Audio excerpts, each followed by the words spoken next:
Туристите не само што доаѓаат од Македонија, се забележуваат туристи од странство, велат дека годинава Дојран има што да понуди. Најпрво предлагам да ја погледнеме анкетата која што ја направивме денеска на градските плажи, да видиме што велат туристите. Дојран во последно време е нешто најдобро за Македонија. Подобро дури во сите погледи. И од Охрид и од другите места. Затоа што луѓето овде се слободни и се чувствуваат слободно. И убаво му е на сите. Така да Дојран во последно време ќе биде светска дестинација. Само треба малце да се поработи на случајот. Тоа е работа. Многу убаво. Многу и да. Задоволни сме, многу убаво. Значи Дојран е прекрасен. Многу е уреден сега. Пред неколку години сме доаѓале, плажите беа повлечени понатаму. Сега е водата надојдена и има многу вода. Дојдени на годишен одмор или пак само за годишен одмор? Многу. За наши услови, за наши плати, како да ви речам. Добре, водата надојдена, добре, се добре. Дотерале малку Дојран. Замучил се на добре. Вие сте за празникот овдека или на годишен одмор? Не, на годишен, јас сум денески си одам, јас сум 10 денати. Задоволни сте од капацитетите за сместување? Да, добре, задоволни сме од се. Видовме што мислат туристите за оваа туристичка сезона во Дојран и што нуди истиот за да го поминат годишниот одмор овдека токму во Дојран. Но што велат од локалната самоуправа? Колку тие се задоволни од оваа туристичка сезона, но истата и се уште не е завршена. Градоначалник, кажете ми колку вие сте задоволни од она кое што го нудите како локална самоуправа и она како што го нуди самиот Дојран. Штом туристите и посетителите во Дојран се задоволни, секако дека и ние сме задоволни. Како се одвива туристичката сезона до сега, а и согласно резервациите и прогнозите во иднина, многу веројатно дека ќе имаме најуспешната туристичка сезона во последните 20 на години.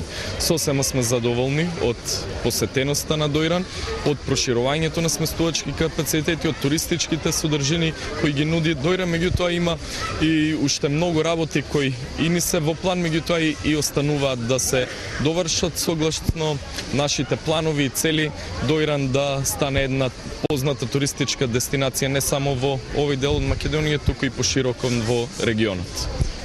Водата надојдена, туристите енормно го зголемуваат бројот на посети. Кажете ми, направивте нови плажи, уредивте, проширивте и така натаму, што ви се плановите за војдина? Годинава нивото на Дојранско езеро, водата се врати, со тоа одбележуваме и враќање на туристите во Дојран во оној стар полн сјај кој беше карактеристичен за 80-тите. Една од причините е уредувањето на самото крајбрежје. Годинава како никогаш до сега крајбрежјето и плажите се уредени во делот во Стар Дојран.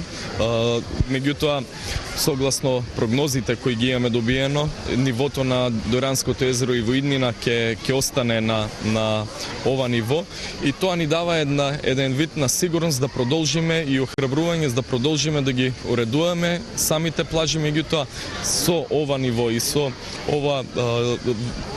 нивото на Дојранското езеро кој се наоѓа сега многу полесно и многу побрзо и многу подобро би се уредило самото крајбрежје.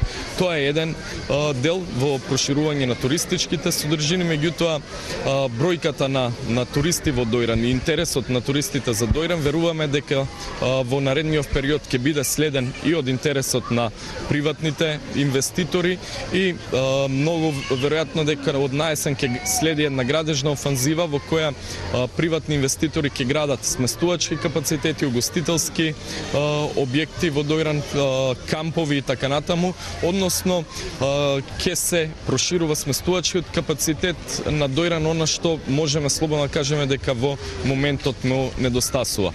Согласно информациите од туристичкиот центар, веќе до крај на август буквално сите апартмани, соби или сите приватни издавачи, сите капацитети се резервирани и представува навистина тешко да се најде слободно место во Дојран. Јас ви благодарам на гостувањето во Канал 5 и ви посакувам успешна сезона до крајот. А ние тука се одјавуваме. Дојранчани сведочат за лековитоста на алгите. Се надеваат дека токму во август најголемиот број туристи ќе бидат деновиве со тоа што самите алги цветат токму во овој месец.